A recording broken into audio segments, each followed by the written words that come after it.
ময়মনসিংহের মাটি ধানের শীষের ঘাটে নাম প্রকাশের তালিকা ফাইনাল ঘোষণার মঞ্চে যাবে, হাত দিয়ে লেখা স্থগিত। আসলে ব্যাপারটি হয়েছে, একজন দায়িত্ববান অনেক বড় মাপের নেতা এই আসনে মনোনয়ন চেয়েছিলেন, উনি প্রকাশ করেছেন সেই সময়ে। এই জন্য এটা বলেছেন যে আচ্ছা ঠিক আছে, আপাতত এটা স্থগিত রাখো, বাকিগুলো দাও।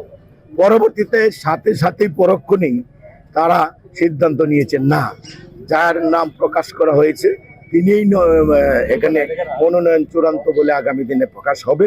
এবং আপনারা খুশি হবেন যে গতকাল রাতে আমাদের দলনেতা জনাব শরীফুল আলম, যিনি সাংগঠনিক সম্পাদক ময়মনসিংহ বিভাগ, জেলা বিএনপির সভাপতি কিশোরগঞ্জ জেলা, ওনাকে ডেকে সিদ্ধান্ত দিয়েছেন যে আমরা যে নাম প্রকাশ করেছি এটা স্থগিত না, তাকে নির্বাচনী মাঠে যেয়ে কাজ করার জন্য নির্দেশনা দিয়ে দাও। সে যেন চরমভাবে মানে গতিশীল নেতৃত্ব সব নেতৃবৃন্দদেরকে ঐক্যবদ্ধ করে উনি নির্বাচনী কাজ করবেন। আজকে যে মিছিলটি আপনারা দেখেছেন 3 দিন যাবতে হচ্ছে, এটা কিন্তু অঙ্গ এবং সহযোগী সংগঠনরা তাদের 31 দফা বাস্তবায়নের জন্য বিভিন্ন পদক্ষেপ নিয়ে এই কাজটি করছেন।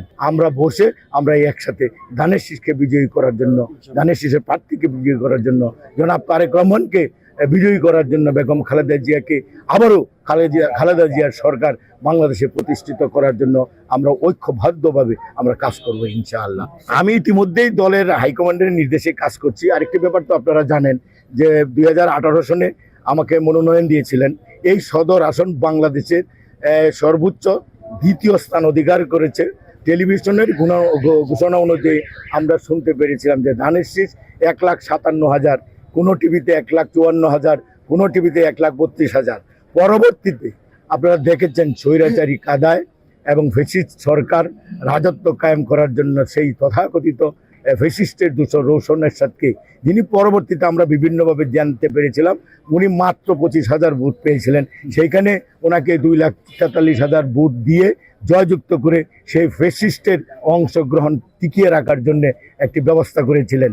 আমার জেলা রিটার্নিং অফিসার সবশেষে 1,57,000 বলেন, 1,54,000 বলেন, 1,32,000 বলেন, 1,03,950 ভোট ঘোষণা করতে বাধ্য হয়েছে। সুতরাং আমি ধরেই নিতে পারি ময়মনসিংহের মাটি ধানের শীষের ঘাটে, এই 4 আসনের মাটি সচেতন। এবং আমরা মনে করি যে আগামী নির্বাচনে যেহেতু প্রাথমিক তালিকায় এটা প্রকাশ পেয়েছে, পরবর্তীতে দলের ভারপ্রাপ্ত চেয়ারম্যান সাহেব নির্দেশনা দিয়েছেন আমাদের টিম দলনেতার সাংগঠনিক সম্পাদক শরীফুল আলম ভাইকে, এখানে বিভ্রান্ত হওয়ার কোনো সুযোগ নেই। সুতরাং আমরা মনে করি, আশা করতে পারি, মাঠে আছি, মাঠে থেকেছিলাম, ভবিষ্যতে থাকবো ইনশাআল্লাহ। দল যে সিদ্ধান্ত দেবেন, একজন জনপ্রিয় কর্মীকে মূল্যায়ন করবেন, আমরা সেটা মেনে নেব না, এটা কখনোই হতে পারে না। এটা ক্লিয়ার হয়ে গেছে গত রাত্রেই। আমাকে আমার দলনেতা শরীফুল আলম সাহেব চেয়ারম্যান সাহেবের সাথে কথা বলেই নির্দেশনা দিয়েছেন। আমি ঢাকায় ছিলাম, আপনি তাড়াতাড়ি ময়মনসিংহ যান, তোড়জোড় করে সবাইকে নিয়ে মাঠে কাজ করেন।